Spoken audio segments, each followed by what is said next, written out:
Bravo bosses. This is the Bravo Investigator Podcast. I'm your host, Dana, and today we are talking about the Real Housewives of Beverly Hills and the Valley Persian Style. Let's get into it.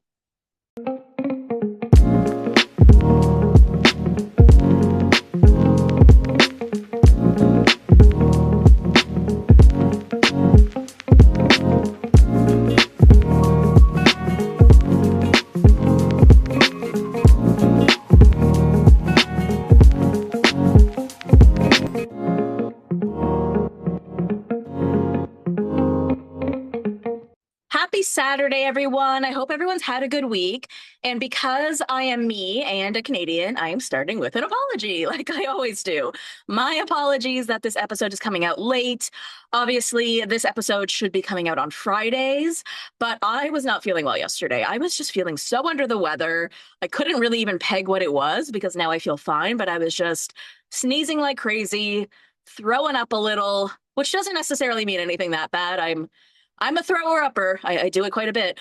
But yeah, I was just feeling really like, I don't know, run down yesterday. I kind of just wanted to cuddle with myself and my dog.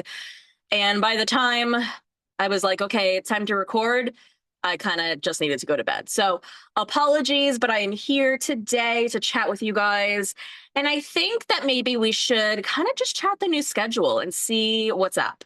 So like I told you guys earlier in the week, I got a job. I started on February 17th, so I'm really excited. It's going to be 1 day a week in office, so it'll be very similar to what I was doing before, meaning that I still have plenty of time while working from home to record and do my content and all of that. But that being said, I do really want to concentrate on this new job and put a lot of effort into it because it is the thing that's paying, right? As opposed to this, which I do love and it is a passion, but I feel like for the past 2.5 years, I've put a lot of effort into this, probably to the detriment of other things. And so I just want to kind of flip that around and see what it's like to actually just focus on your job again, right? So that's what I'm going to be doing. I haven't decided yet, even though I keep kind of saying that. I haven't fully decided yet what the schedule is going to look like for the podcast once I start work. We will obviously always be doing our Monday reality roundups as per usual. Patreon babies will also get their episode.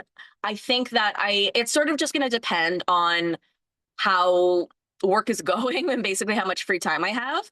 But I'm hoping to put out at least one other episode on the main feed. So 2 to 3 episodes on the main feed and then one Patreon a week. It's still 4 episodes a week. So it's really not scaling back that much.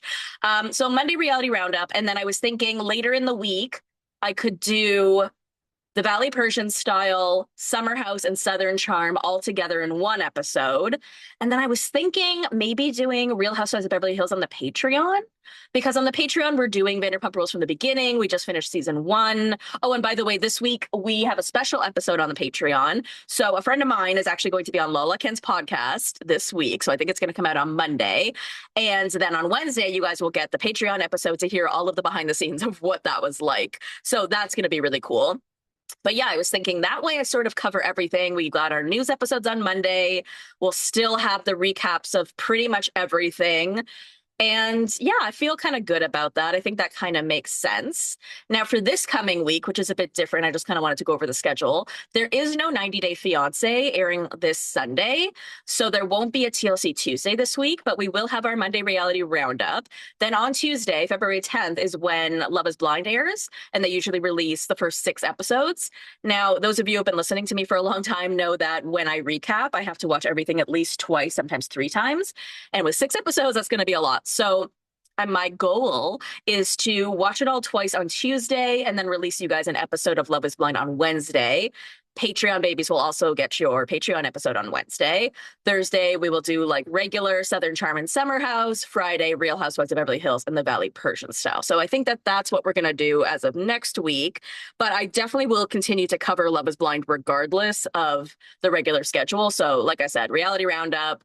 We're doing our other recaps of other Bravo shows, but Love is Blind is like a whole separate entity. And yes, I will be covering it and I will find the time. I will make absolute sure.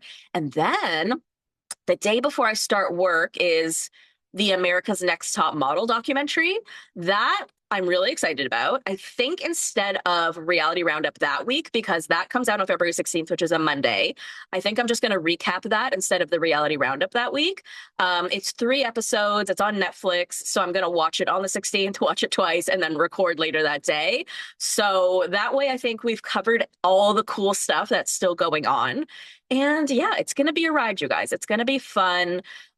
Except for the fact that it's like minus 30 degrees here in Toronto right now, which is crazy. So I feel bad for my dog because I can't really like walk her as much when there's like mounds of snow and it's so freaking cold that she would just turn into an icicle. So that's what's going on around here.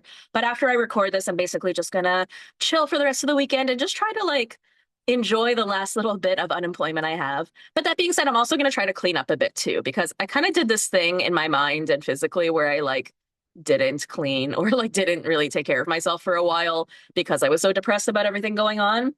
And now that like things are looking on the up and up, I want to start doing some like cleaning and some feng shui and just kind of like organizing my place and my life a little bit because I think it'll just feel a little bit more, I don't know, just good, right? Okay. So let's get into our shows for this week. So let's start with The Real Housewives of Beverly Hills. I thought it was actually a good episode, and I think that it's getting a bit better. I don't know if this is maybe a one-off, but I was saying this on Up and Adam Live the other day, like as much as like bullying isn't a good thing, I really do like the way that all of the women have come together against Amanda in the sense that they all think she's ridiculous. They all think she's pretentious. They all don't like her. And it's really bringing them all together in a way that they wouldn't necessarily be brought together because, like, there's this saying where it's like, there is nothing that brings people together more than their mutual hatred of somebody else. And it's very true. So we pick up where we left off, which was at Dorit and Erica's birthday dinner. And we're talking about the whole Dorit and Amanda thing again, where Dorit was kind of going at her at Rachel's dinner, like a week prior or whenever this was, about talking about PK. And Amanda was like, okay, my son Zion died 3 years ago today. I don't want to keep doing this. And then Dorit had kept going, but Amanda also kind of kept going. So they're hashing this out now. And Amanda talks to Dorit about how she felt like Dorit just kind of kept going after she told her that today is the anniversary of the death of my son. She felt like Dorit just kind of like kept on keeping on. And Dorit's like, okay, but like if you're going to be talking about my life and my ex-husband and my family, like I have the right to be able to address that with you. And Amanda's like, I just feel like I agreed with Kyle, right?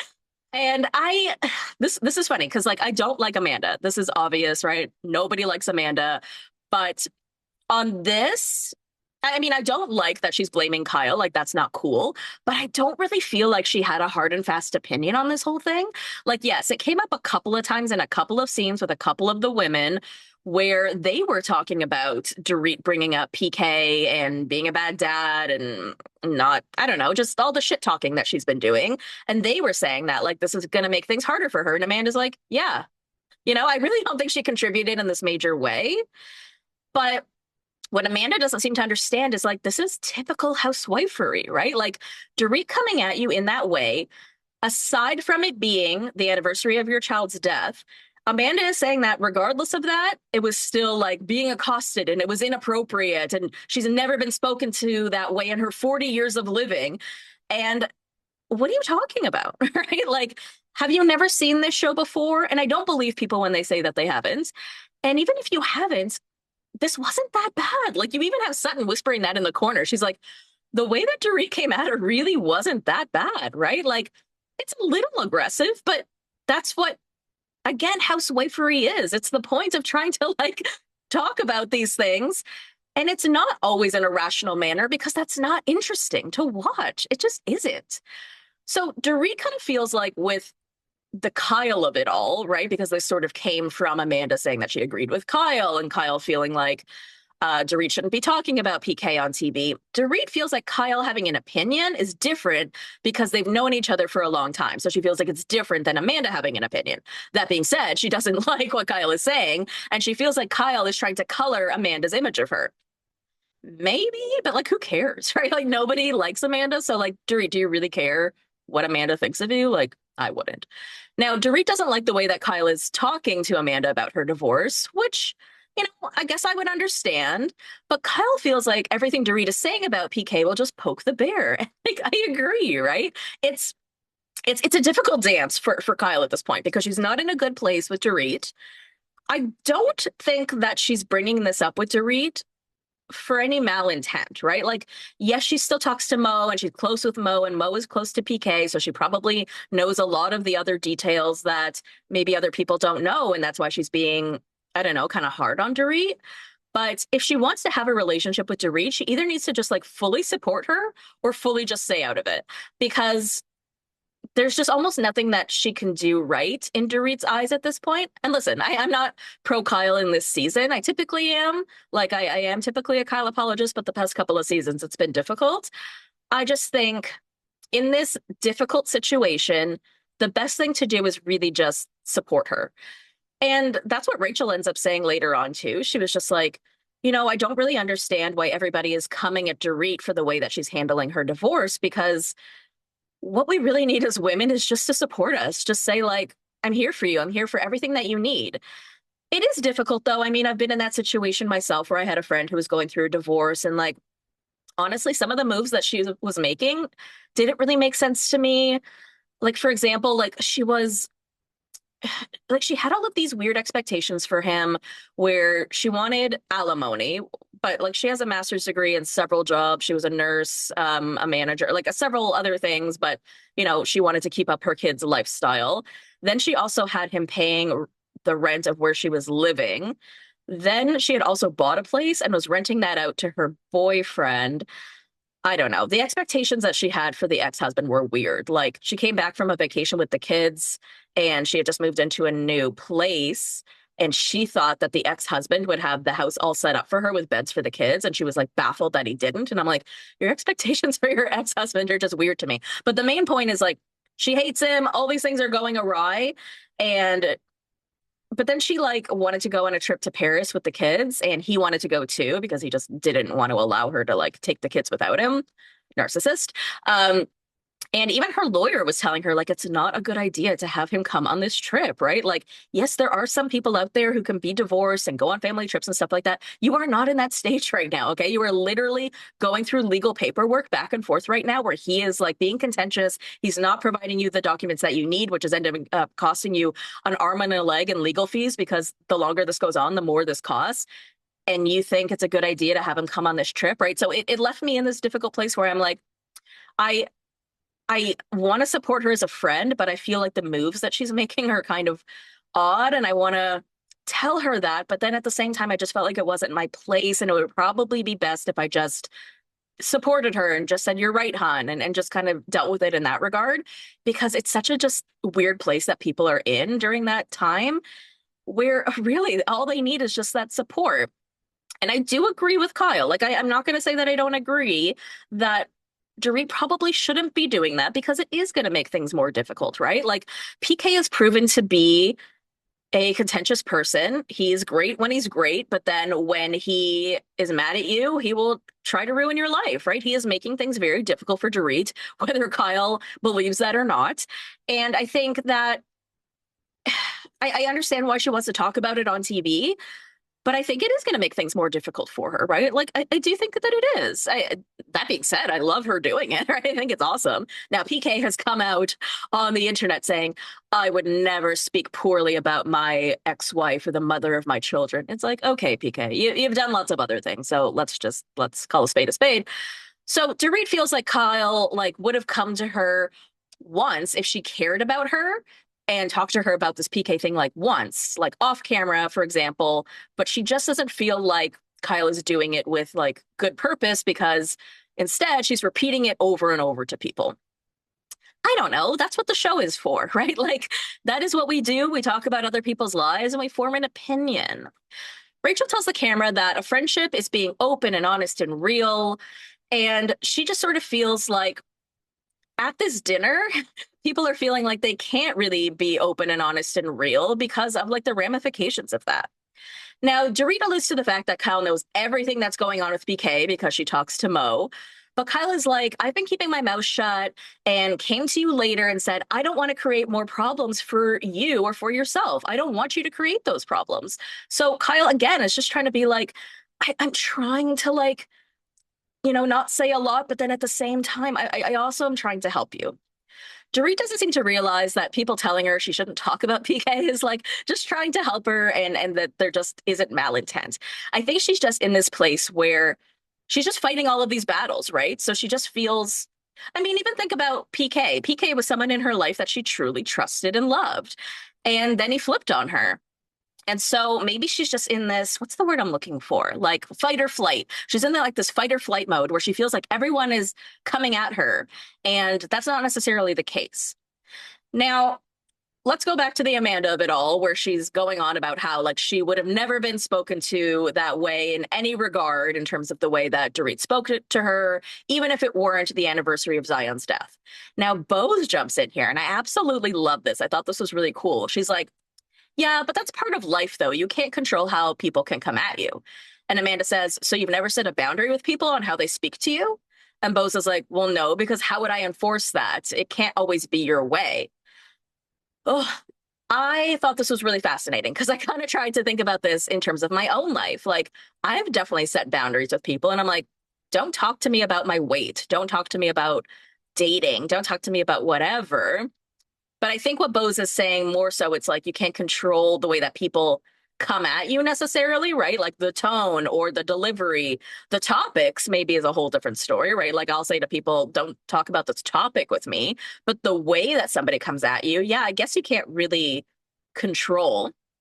The only way you can really control situations like that, like if you don't want to be spoken to a certain way, then you need to remove yourself from that situation.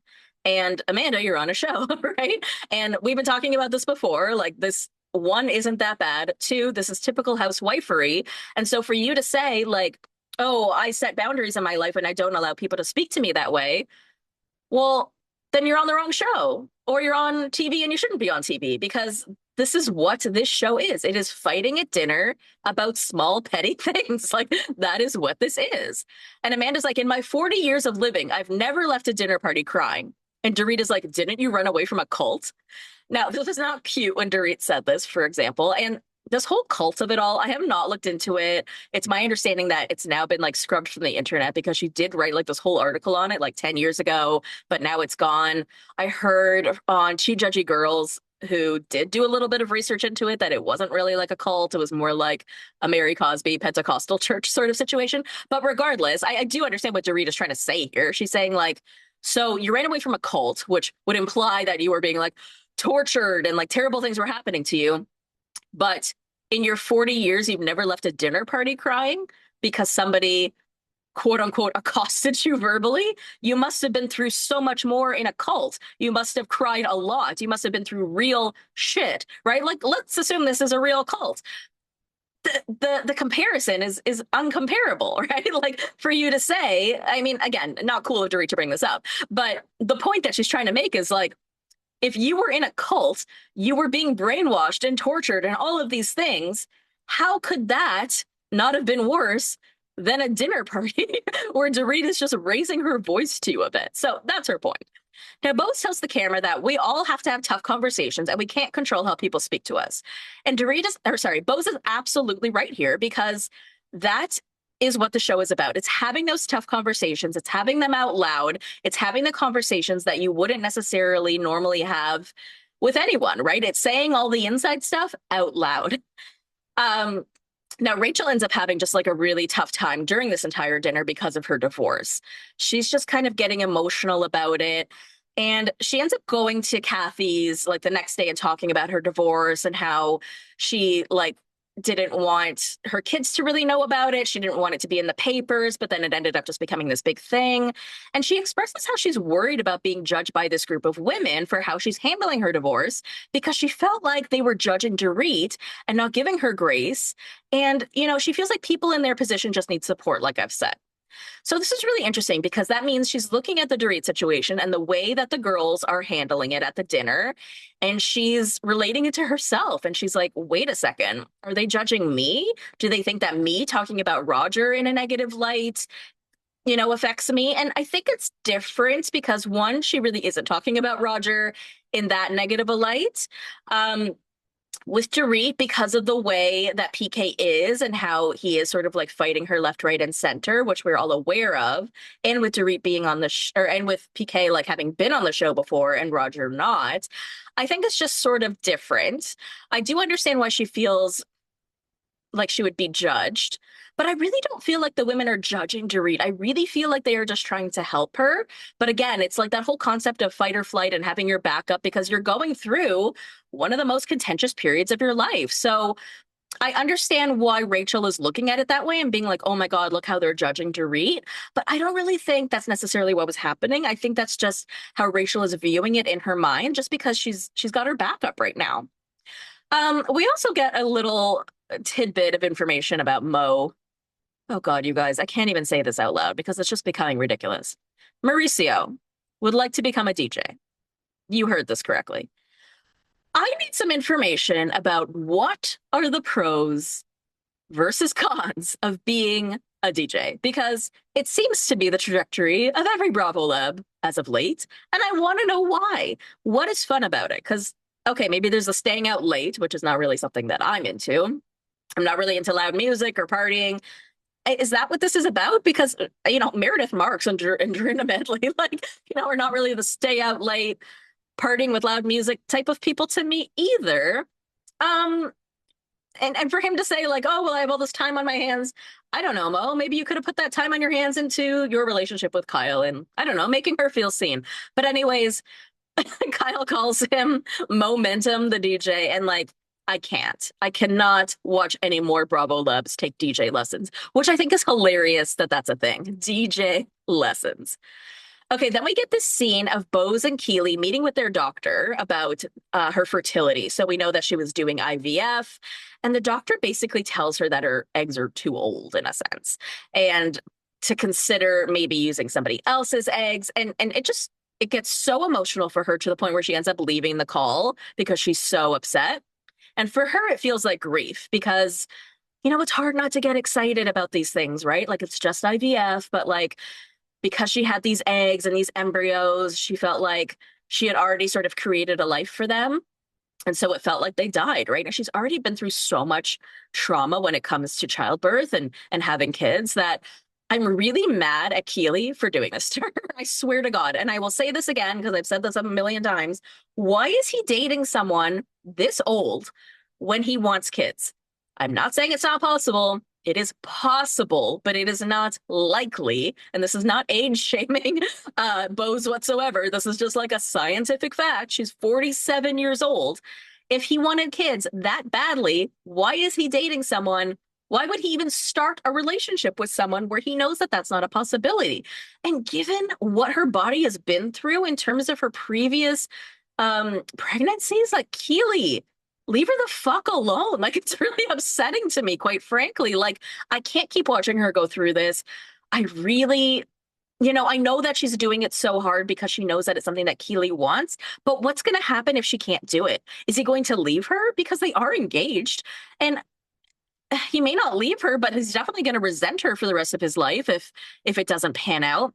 I just feel like this is just such a wrong road, wrong road. And it just makes me really sad for her. And if they are meant to be together, I hope he comes around and says to her, like, look, I don't want to keep putting you and your body through this. I'm going to let it go because I don't see any other way around this. So then we have this lunch with Sutton, Rachel, and Dorit, and they're all talking about Amanda. And Rachel didn't like that Amanda was putting it on Kyle when she didn't have, or when she did have her own opinion about PK. You know, again, I really don't think that her opinion was like that hard and fast, but I do think that the women are realizing that it really is all to their advantage to go against Amanda, even for Rachel, right? Because she's a newbie. So it's helping her sort of bond with the group. Not that she needs it, because she really is doing so amazing on her own. Her storyline, her stance, her fashion, her vibe. Like, I haven't seen a housewife fit in so well as a newbie in a minute, okay? And Rachel's just doing that. But I kind of felt like this lunch to me just sort of felt like a gang up, not in a bad way, because I don't care if they gang up on Amanda, but it sort of felt like they were all like, it's almost like on the Traitors when like you build an alliance and then you all convince each other of the same thing. And it just sort of felt like that, which is fine because I agree as well. But it was interesting to sort of watch no one take Amanda's side at all. But then they discuss how they should try to get to know Amanda more and that they are allowed to ask questions to figure out who she is because all they know about her is like, I don't know, sort of trivial things. But when you ask questions about somebody's past and their life, it's how you get to know them. So they decide, yeah, that's what's fair and that's what we're going to do. And that is, what this show is. Now, something weird has been happening with my Hayu because I watch all these shows on Hayu where when the episode ends, it's almost like mid-sentence and then it just like cuts off to like a new show. So I'm not even getting to see the preview for next week or to finish like the sentence. But it seemed like how it was ending was Dorit talking about how pissed off she is with Kyle and Kyle's friendship with her right now. Oh, and she also mentioned something to the effect of like having kept all of these secrets for Kyle and stuff and that she could just sort of go off. Which Dorit, there's something to me where like I don't know if it actually is this way, but I just sort of feel like in the celebrity space, if you're no longer friends with someone, I feel like it should just be an unspoken rule that you just sort of keep all of their secrets because it's the right thing to do. It also would make you look really bad to just sort of like disclose everything they've ever told you because then it makes it very clear that you're not trustworthy and the kinds of things that you would do if your relationship with somebody else ended, right? Like if I had a friend who like stopped being friends with somebody else and then that person like disclosed all their text messages, I'd be like, whoa, hope you and I never stop being friends because I'd be afraid that you'd do this to me. So there was definitely that vibe. And there's definitely a lot of anger from Dorit towards Kyle. I just don't think that's going to go away until um, either Kyle just like fully goes Team Dorit. But there's one other thing that I just want to say because I forget if it came up in the episode or not. It did. It did. It came up in the episode where Rachel and Kyle, not Rachel, Amanda and Kyle go for a hike. And it's so funny that Kyle keeps having to be paired with Amanda for all of these like one-on-one scenes because nobody else is willing to film with Amanda. But they go for this hike and they're talking about the PK situation.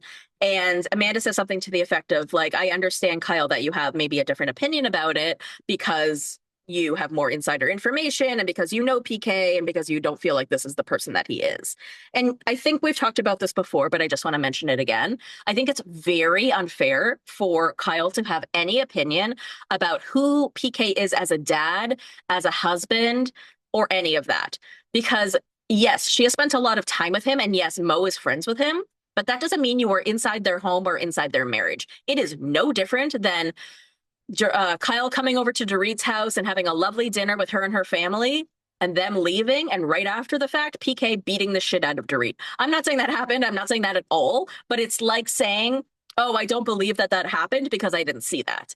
It, nobody knows what's going on behind closed doors. Literally, somebody could be in an abusive relationship and you're not even aware of it. Like, again, I'm not saying that. I'm putting it in that context because it's just as disgraceful to say, like, I don't believe that PK is being a bad dad or that he's doing X, Y, and Z because that's not the PK I know. That's not the PK I saw.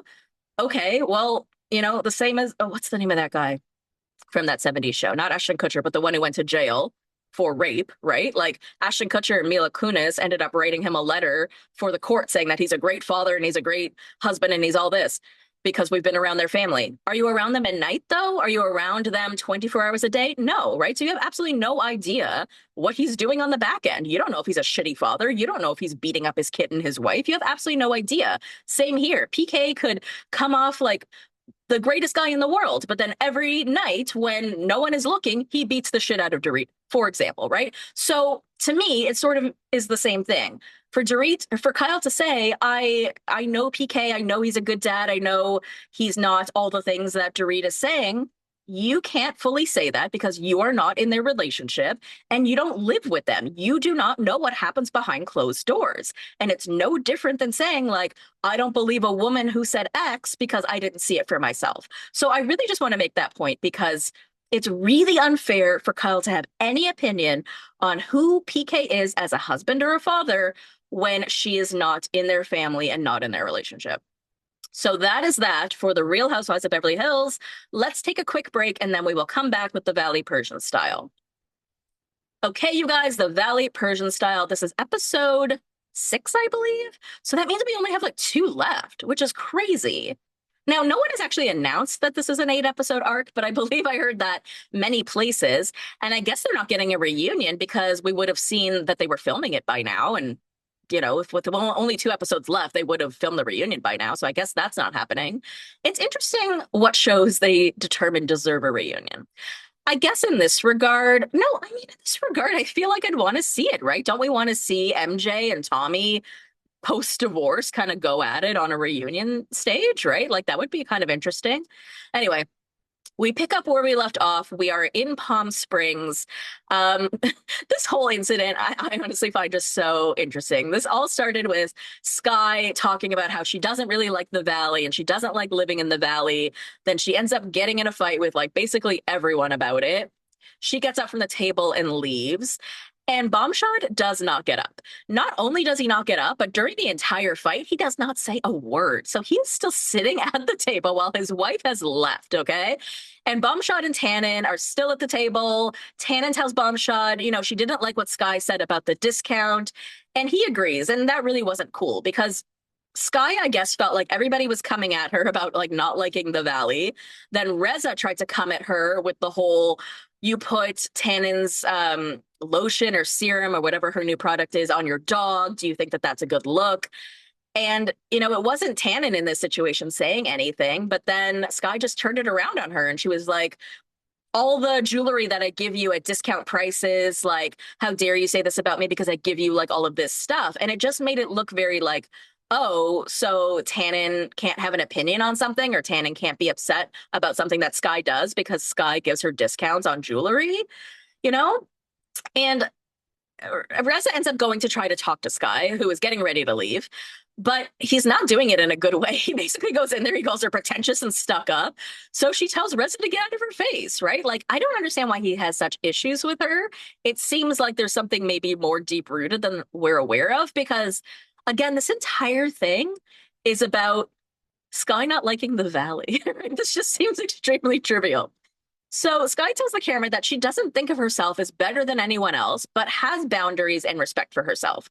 So I feel like what everyone is really up in arms about is that they feel it's not just the Valley of it all. I guess they feel like she comes off as pretentious and like better than everyone. And that really isn't the vibe that I was getting. Like, Amanda is the one upper, right? Amanda from Beverly Hills is the one upper. She's the one who would have been like, well, I would never live in the Valley, or I would write this book myself, right? And that's sort of the one upness or the I'm better than you attitude that is really gross. I just don't really feel like Sky was doing that. Like, I do feel like she's pretentious, but she's also kind of just stoic. She's sort of, I don't know, it's the way that Reza had explained it, where she sort of acts like she came from wealth, but so, right? Like, she worked really hard in her life and got to where she is.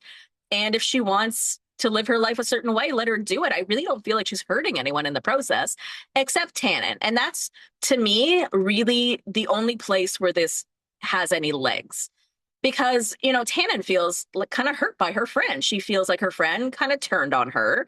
She feels like she has done so much to promote Sky's jewelry, and she didn't like the way that her supposed best friend was speaking to her, but she really liked the way that Greg was supporting her at the dinner, which I did as well, because we've seen them kind of going through it and how they're more in like a best friend stage and not in the romantic stage as much, and that he's not supporting her as much. And so to see him at the table being like, I don't like the way that you're speaking to my wife.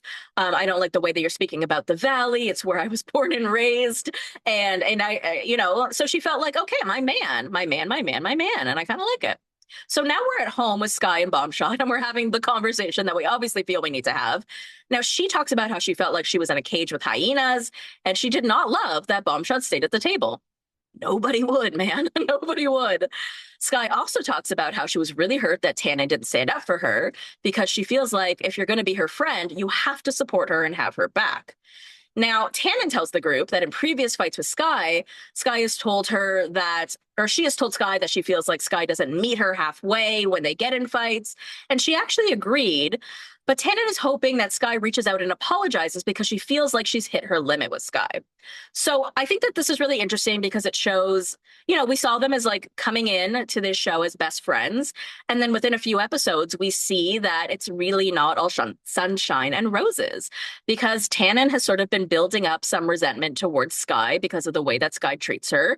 I guess the one thing we can say about Sky when it comes to her pretentiousness is the way that she acts in a friendship where she has high expectations of people and friendships, but then doesn't give what she's expecting.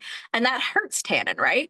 Sky has a very like strong stoic personality, and Tannen is a little softer, and she's more of a like, I want to make it nice, I want to keep the peace type of person. And maybe that's why she hasn't really had it out with Sky to date.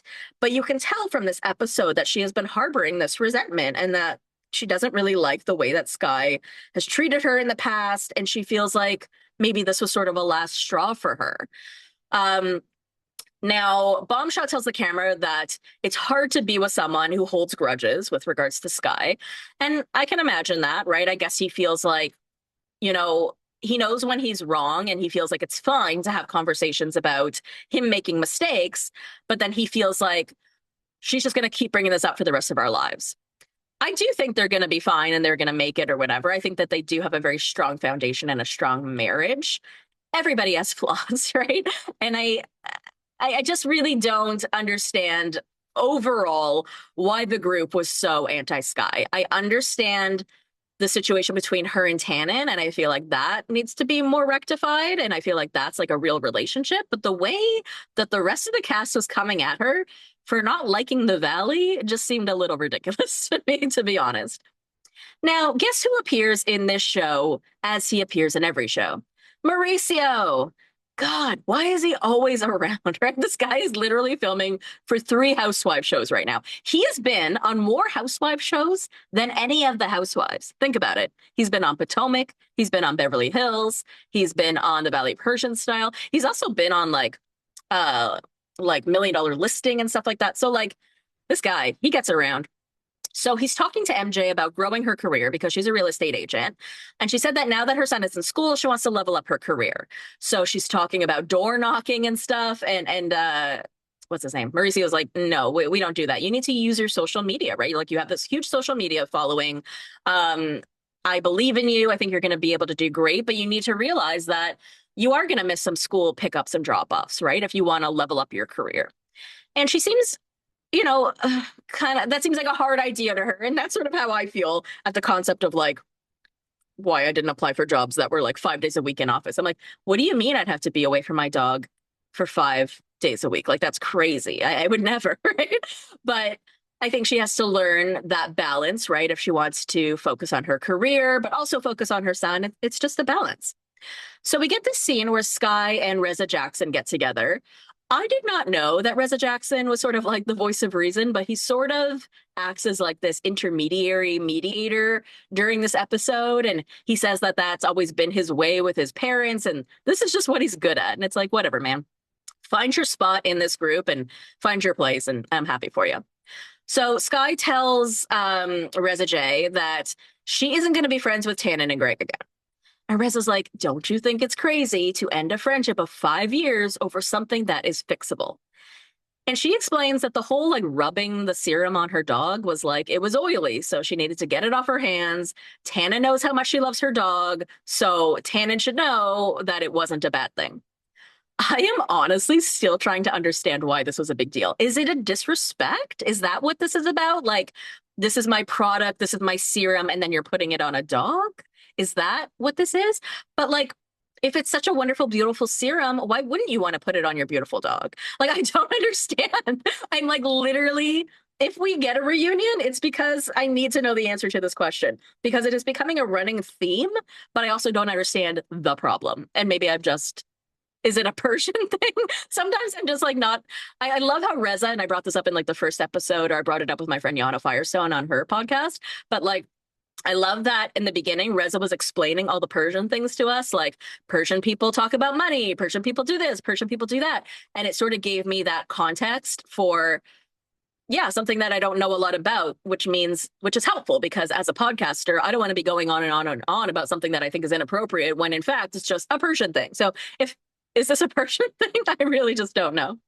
Now we get this scene of Amir and Natasha talking about Palm Springs and the medium. Now, you guys, that scene was so fucking like powerful, wasn't it? Right? Like for them to sit down with that medium and to find out that Amir's deceased wife plays with their children, loves Natasha, is so happy for Amir. I mean, it was so emotional, but it's crazy because I keep saying how we're sort of at the same stage with this show as we are with the new VPR in terms of like number of episodes. We're also getting like a new show and asking us to be invested. But the way I've been able to invest in these characters in a way that I have not been able to invest in the characters of Vanderpump Rules is wild. And I don't know why it's relatable, but maybe it is just this raw realness that we just aren't really getting on Vanderpump Rules. So Natasha says that in regards to Lauren was Amir's previous wife who died. She says that she thought a lot about her in the beginning of their relationship and would wonder if Amir was comparing her to Lauren. But she understands what Amir feels for Lauren and that he loves her and that makes sense.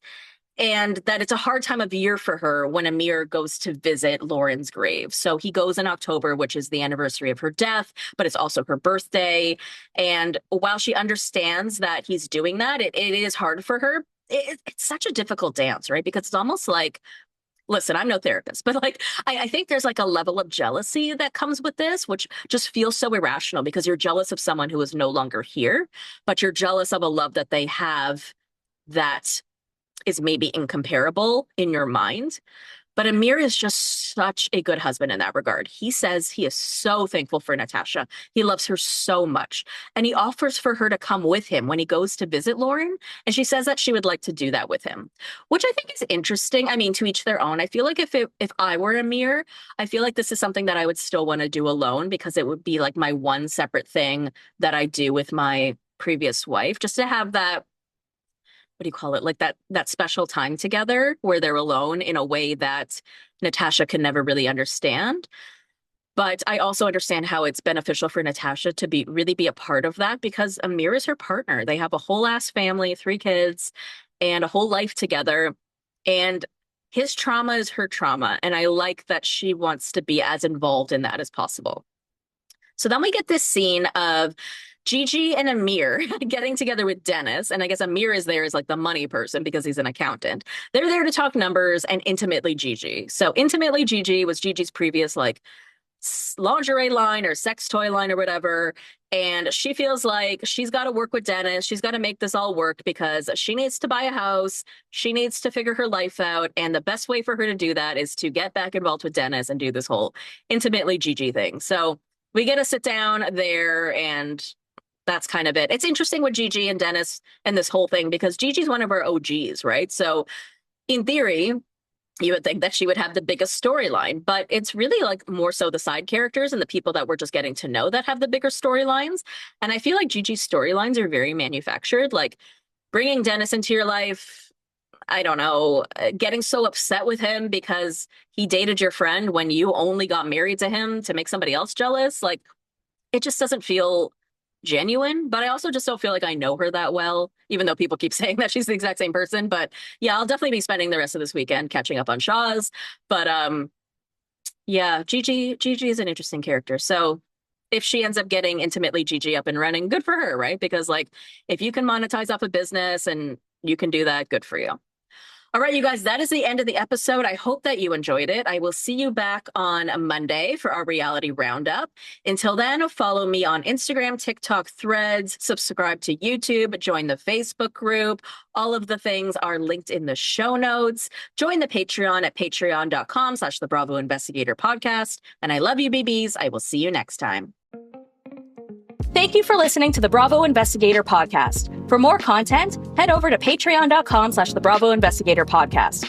Follow me on Instagram, TikTok, and Threads at The Bravo Investigator. If you enjoyed the show, leave a 5-star review. Love you, BBs. See you next time.